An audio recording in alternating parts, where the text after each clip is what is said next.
Today I'm sharing how to decoupage over vinyl. Full transparency, I have never tried this before. This was new to me, so I'm excited to share how it all turned out. I found this cute little stool selling at my local thrift store, and I thought it would make a great little experimental project. So just let me get set up and I'll be right back. Here's the stool I found selling at my local thrift shop for $7.99 with 50% off. I thought it would make an awesome build your confidence project for me because I've never tried decoupaging over vinyl before. When I brought it home, I gave it a good once over. And I gotta say, I don't know why things always look a little better when you bring them home, but I also want to say that they just don't build things like this anymore, do they? I mean, it was sturdy. The little metal base with the scrolly flowers and the seat was in there, but everything was very sturdy and solid. So let's have some fun. I took my furniture mallet and I started whacking the seat out from the bottom. I thought it was going to pop out pretty easy because there were no nails or clamps holding it in, but no, it really needed some whacking. Once it finally popped out, I removed the price tag sticker and then gave this vinyl seat a really good cleaning with White Lightning, which is a TSP substitute. Then I moved on to giving the metal base a really good cleaning as well. Now it was time for design, and I found this vintage heart rice decoupage paper, and I thought it was perfect for upcoming Valentine's Day. It's super sweet. To match it up, I was painting the base in red, and I figured I would paint the vinyl seat in white. And after doing some research online, it's decoupaging over vinyl isn't much different than if you decoupage over, say, painted wood or raw wood, but the prep is different. You really need a really good bonding primer. So when you paint or apply the paper to it, it's going to stick. So what I did was took out a jar of Slick Stick, which now they no longer make. It's now, well, they do. It's an updated version called Bonding Boss. But I had this older jar that I had not finished. So I thought, I waste not, want not. I want to finish my products. So I used Slick Stick, which, as I mentioned, the newer version would be Bonding Boss. And it's an awesome adhesive bonding primer. I'll include the updated version, a link to the updated Bonding Boss version in the description down below if you guys want to go check that out. And I like applying it with an inexpensive chip brush. I find it goes on really nicely, and then I don't have to worry about cleaning off the chip brush afterwards because it can just be disposed. This you do not want to clean and put down your sink, folks, because you're just going to end up with plumbing problems. This bonding primer is that good, so use it for anything you want to get a really good grip onto. Here I started applying it to the metal base as well. I just used one coat on the vinyl seat and the metal base, and that was sufficient. You can wait and apply 2 coats a couple of hours later, and then you wait 24 hours for it to activate if you have any bleed through. But in this case, I wasn't worried about bleed through at all. So after the bonding primer had fully dried, I took out some cotton paint and I painted this seat in 2 coats of white. And I really wanted the rice paper, the design on the rice paper to show up nicely. And I thought against a bright white background, it would do just that. And speaking of cleaning brushes, I've probably mentioned this in quite a few of my other videos, but this scrubby soap is awesome.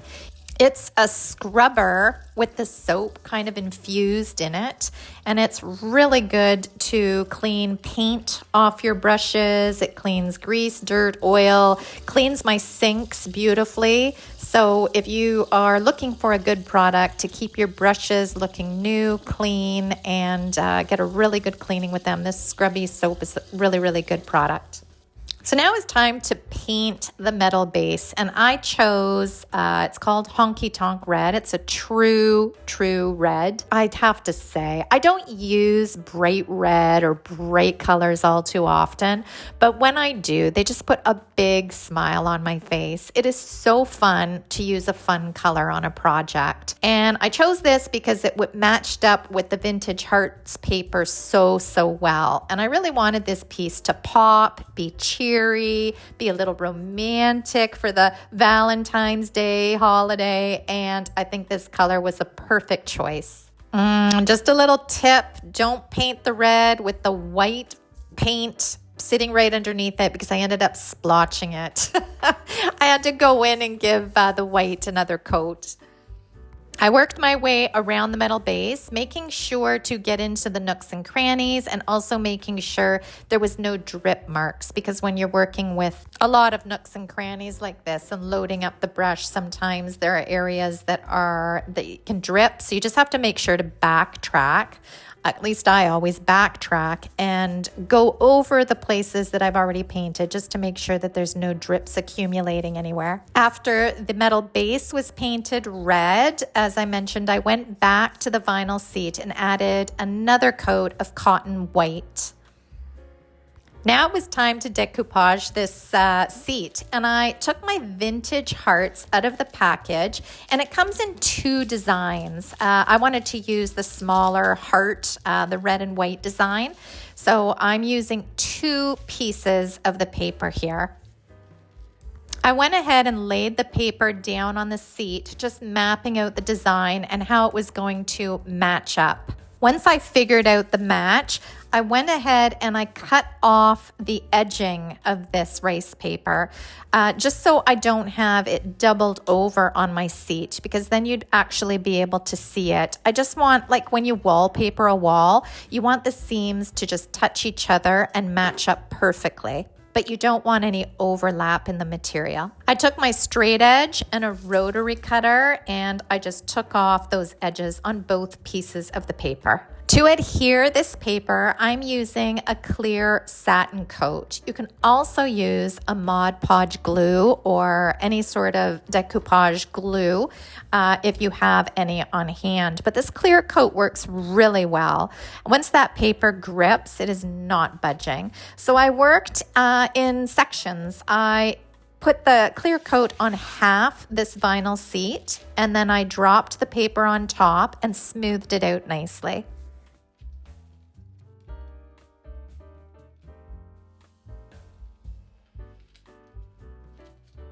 Once it was all on there and smooth, I took another coat of clear coat onto my paintbrush and smoothed that over on top of this paper.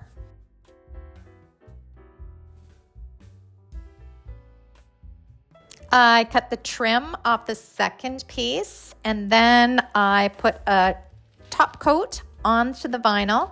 And here I am matching up the two sheets of paper perfectly. And as you can see, the design matches up perfectly. Once I had it all lined up and exactly where I wanted it, I added another coat of the clear coat on top. The paper is a little bit maneuverable once you add the clear coat, but I would say like minimally. You're not going to be able to pull it up and totally replace it. So make sure that when you're laying it down the first time, you basically have it exactly where you want it. To speed up the process, I used my trusty heat gun. And while it was semi-dry, semi-wet, I took a putty knife and I removed the excess from around the edges. And because it was wet from the clear coat, it was really easy to do. So it tears very easily. And this straight edge keeps it in a straight tear. Any excess, I just kind of tucked in underneath. I let everything dry 100%, and then it was time to put the seat back into the base, which is not easy to do with one hand while you're holding a camera with the other. Once I had it placed, I gave it a good few whacks, and now we can bring it upstairs, stage and style it. And just as a reminder, here's the before. And here's the after. I think it's the cutest little thing. And it was a great build my confidence project, I have to say. I like trying new techniques, and I'm really, really happy that I tried decoupaging on vinyl. Now I know that it'll work even on a larger piece of furniture. So I hope you enjoyed today's before and after makeover and how to decoupage over vinyl. This was really fun and I learned something. It's really the exact same thing as decoupaging over wood or over any other painted material. However, it's the prep that you need to be careful about. But I think this turned out super cute. I can't wait to hear what you think of this Vintage Hearts makeover in the comments down below. Please feel free to like and subscribe to my channel here on YouTube, and you can also find me over at salvagedinspirations.com, where I have over 600 DIY furniture painting and DIY makeovers. Sign up for the email list, it's free, and you get a free furniture painting guide sent right out to you. Until next time, have a fabulous week. Bye guys.